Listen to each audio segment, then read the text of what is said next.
नमस्कार, नमस्कार, नमस्कार दोस्तों। मैं Nikhilesh Jain Hindi chess base India channel पर आप सभी का हार्दिक अभिनंदन करता हूँ। दोस्तों, शारजाह मास्टर 2023 जी हाँ, इतिहास का सबसे ज़्यादा मजबूत और कड़ा मुकाबला यहीं हो रहा है क्योंकि एवरेज रेटिंग ही 2600 के ऊपर है इस टूर्नामेंट की।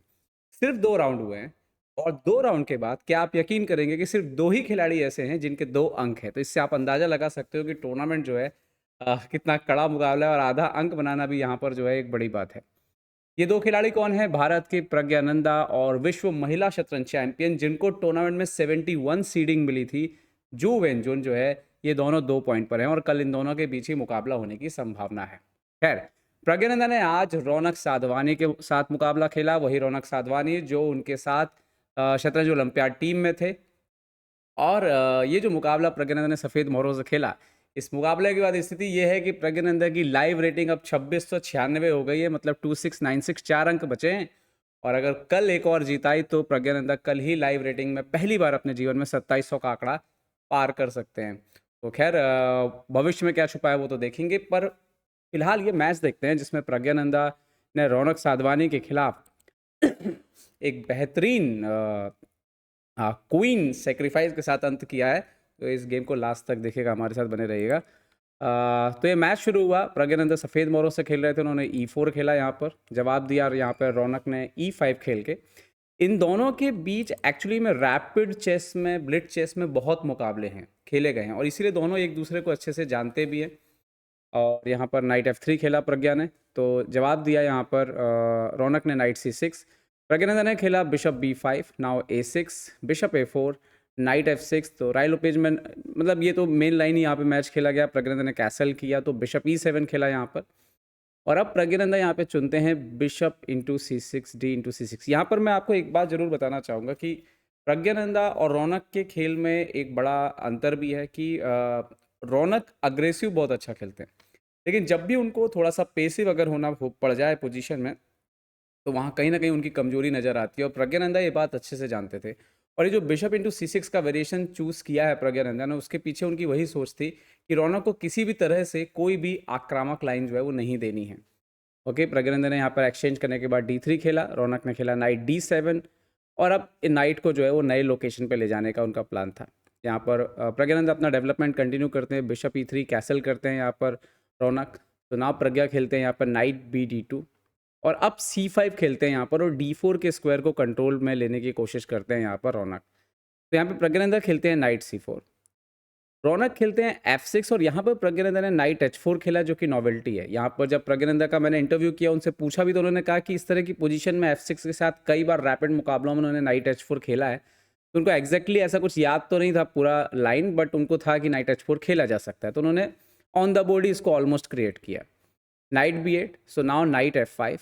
यहाँ पर नाइट C6 नाइट को जो है दूसरे लोकेशन पे लेके आए ताकि D4 के स्क्वायर का जो है सही इस्तेमाल कर सके। लेकिन बड़ी बात ये थी कि क्या ये जो इतना आपने इन्वेस्टमेंट किया उस घोड़े के ऊपर, क्या वो उतना काम का था?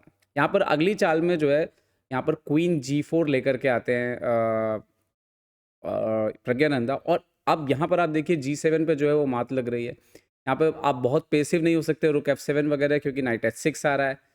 तो यहाँ पर उन्होंने बिशप इंटू F5 मारा, E इंटू F5 ये करना पड़ा और इसके बाद वाइट बेटर ज़रूर है। लेकिन जिस तरह से गेम को कंटिन्यू किया यहाँ पे रौनक ने, शायद उन्होंने एक चाल मिस की। यहाँ पे उन्होंने B5 खेला, नाइट D2 किया और उन्होंने बहुत जल्दी यहाँ पे नाइट D4 खेला।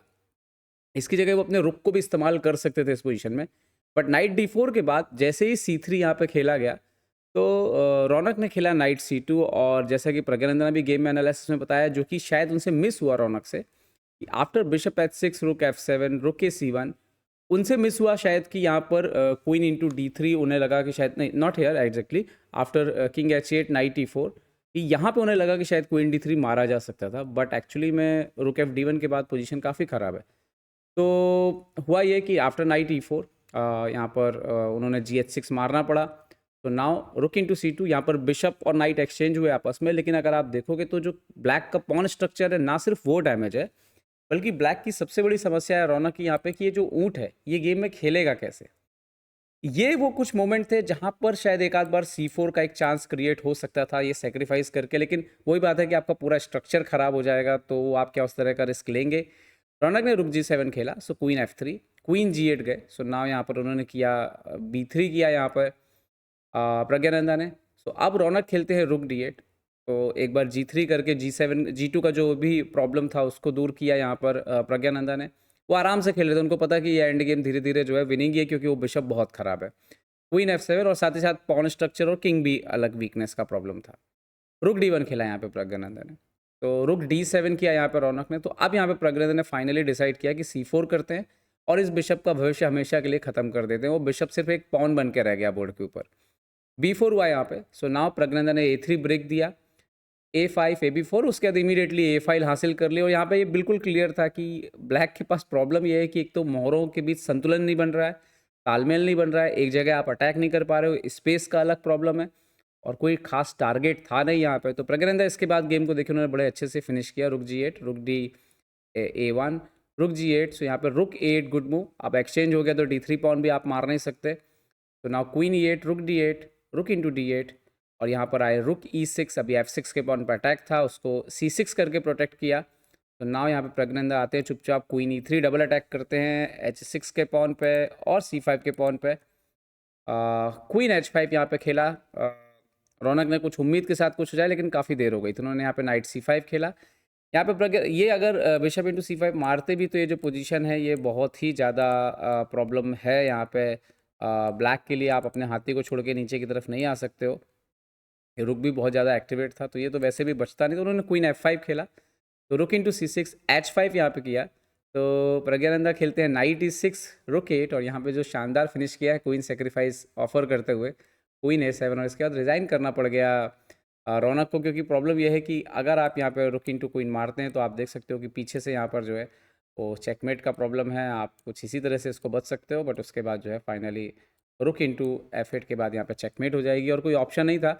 और अगर यहाँ पर वो बिशप को सपोर्ट भी लगाने के लिए जाते तो स्टिल जो है यहाँ पर क्वीन इंटू E7 आता है, रुक E7, सो रुक C8, रुक D8 और रुक E8 के बाद चेकमेट हो जाती। तो आफ्टर क्वीन A7 ही जो है यहाँ पर रौनक ने हार स्वीकार कर ली। तो इस जीत के साथ ही प्रज्ञानंदा की लाइव रेटिंग हो गई है अभी 2696। तो देखते हैं क्या इसी टूर्नामेंट में शारजाह मास्टर्स में ही प्रज्ञानंदा जो है वो 2700 का आंकड़ा पार करेंगे।